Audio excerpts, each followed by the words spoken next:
Assalamualaikum warahmatullahi wabarakatuh. Perkenalkan, nama saya Tri Adelila Apsari dengan NIM 2504200071. Di sini saya akan membahas tentang bullying digital dan ujaran kebencian di grup WhatsApp kampus. Topik ini dekat banget sama kehidupan kita sehari-hari, apalagi kita sering pakai grup WA buat komunikasi. Yang pertama yaitu bullying digital. Jadi, bullying digital itu sebenarnya simpel ya. Ini adalah perilaku menyakiti atau merendahkan orang lain lewat media digital, misalnya di chat atau di grup. Contohnya itu kayak mengolok-olok teman di chat atau di grup, menyebarkan foto atau video tanpa izin, dan mengucilkan seseorang di dalam grup. Kadang kelihatan cuma bercanda, tapi buat orang lain bisa jadi sakit. Selanjutnya yaitu ujaran kebencian. Kalau ujaran kebencian itu lebih ke kata-kata yang mengandung kebencian. Biasanya itu menyerang suku, agama, ras, atau latar belakang seseorang. Contohnya itu kayak menyebarkan fitnah atau memojokkan anggota grup lain, mengirim pesan yang mengandung unsur kebencian atau prasangka terhadap agama atau ras tertentu. Ini bahaya banget karena bisa memicu konflik. Nah, selanjutnya itu di sini ada contoh nyatanya ya. Ada seorang mahasiswa, kita sebut aja namanya itu Sari, nilai ujiannya itu disebarkan ke grup tanpa izin. Terus apa yang terjadi? Teman-temannya malah ngetawain, kasih komentar merendahkan, bahkan ikut-ikutan pakai mengirim emoji yang menghina. Akhirnya Sari malu, tertekan, sampai menarik diri dari pergaulan. Ini nunjukin kalau hak kecil di grup bisa berdampak besar. Selanjutnya yaitu dampak bullying digital dan ujaran kebencian. Nah, supaya nggak terjadi hal seperti itu, kita harus jaga etika.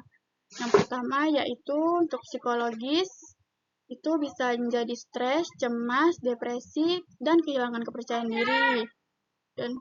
Dan selanjutnya yaitu sosial, hubungan antar mahasiswa menjadi renggang. Dan selanjutnya akademik, fokus belajar menjadi menurun. Dan selanjutnya yaitu lingkungan kampus, terciptanya suasana tidak kondusif dan jadi nggak nyaman. Selanjutnya yaitu etika berkomunikasi di grup WhatsApp kampus. Nah, supaya nggak terjadi hal seperti itu, kita harus jaga etika.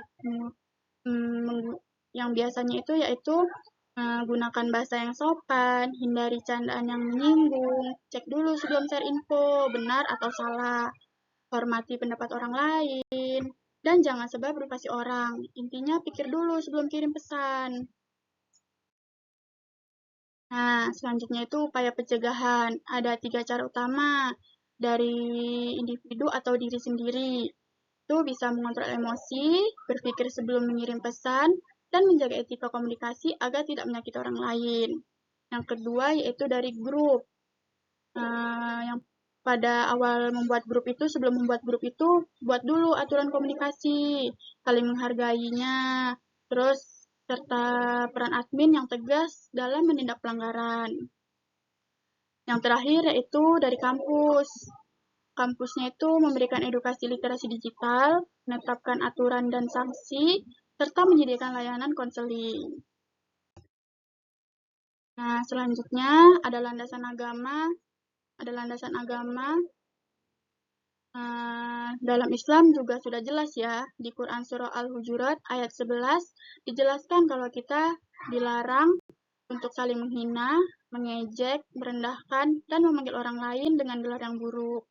Dan juga ada hadisnya, barang siapa di antara kalian melihat kemungkaran, hendaklah ia mengubahnya dengan tangannya.